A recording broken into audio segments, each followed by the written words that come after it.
Mheshimiwa Spika, ujenzi wa barabara ya kutoka Kibaha maili moja hadi Chalinze umegawanywa katika sehemu mbili. Sehemu ya kwanza ya kutoka maili moja hadi picha ya ndege yenye urefu wa kilomita 3.6, kazi ya upembuzi yakinifu na usanifu wa kina kwa ajili ya upanuzi wa sehemu hiyo ipo katika hatua za mwisho. Usanifu utakapokamilika na gharama za ujenzi kujulikana, serikali itatafuta fedha kwa ajili ya ujenzi. Sehemu iliyobaki ya kutoka picha ya ndege hadi Chalinze yenye urefu wa kilomita 78.9 itatekelezwa kwa njia ya ubia kati ya serikali na sekta binafsi, yani PPP, na kwa sasa taratibu za manunuzi ya kumpata mbia zinaendelea. Asante Mheshimiwa Spika. Mheshimiwa Hawa. Nakushukuru Mheshimiwa Spika kwa kunipa nafasi ili niweze kuuliza maswali madogo mawili ya nyongeza. Pamoja na majibu mazuri ya Mheshimiwa Naibu Spika, nitaomba nikuulize maswali mawili madogo ya nyongeza. Barabara ya Kibaha Mlandizi hadi Chalinze imekuwa na foleni kubwa sana isiyomithirika, tena ni ya mara kwa mara.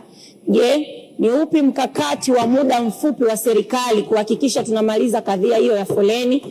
Lakini swali langu la pili, fursa ya mageuzi makubwa ya bandari yetu ya Dar es Salaam imepelekea usafirishaji wa mizigo mingi kupitia barabara hii ya Morogoro na kusababisha foleni kubwa sana. Sasa ni lini serikali itaanza kutekeleza mradi wa Chalinze Morogoro Expressway? Asante Mheshimiwa Spika. Spika, nashukuru sana kwa kunipa nafasi hii, na naomba nianze kwa kumpongeza Mheshimiwa Naibu Waziri kwa majibu mazuri sana aliyoyatoa kwa waheshimiwa wabunge kwenye swali la kwanza, na katika swali la Mheshimiwa Hawa Mchafu Chakoma, mbunge wa viti maalum mkoa wa Pwani, linalohusu Kibaha Chalinze. Mheshimiwa Spika, mambo mawili. La kwanza ni upi mkakati wetu wa muda mfupi? Tumekubaliana katika Wizara ya Ujenzi, tunayo barabara ya zamani ambayo mara baada ya kutengeneza barabara mpya tuliiacha. Tumepata fedha serikalini, tunaitengeneza kuwa ni barabara mbadala, ili kusudi barabara kuu inapofunga watu wawe na uwezo wa kuweza kupita katika barabara ile ya zamani inayoanzia Kibaha maili moja Tumbi inakuja kutokea mpaka Mlandizi na kusonga mbele. Hilo ni la kwanza. Lakini la pili, tunashirikiana vyema na wenzetu wa Jeshi la Polisi.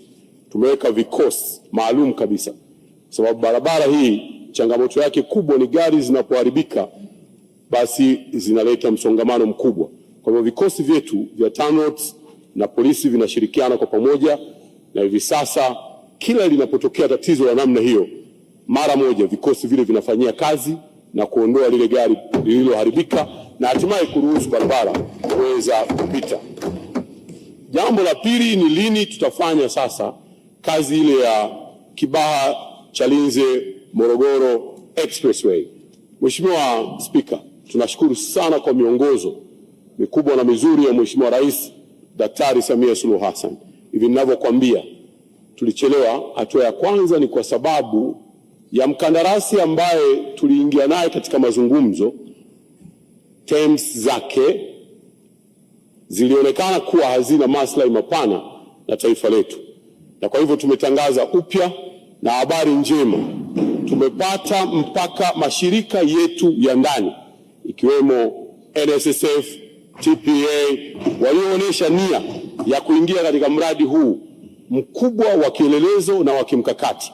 Na kwa hivyo timu za wataalamu wa serikali wako kazini wakichambua, ikiwa ni pamoja na haya mashirika ya nje, na muda si mrefu tutakuwa tumepata nani anayekwenda kutekeleza kazi ile. Mheshimiwa Spika, nakushukuru sana.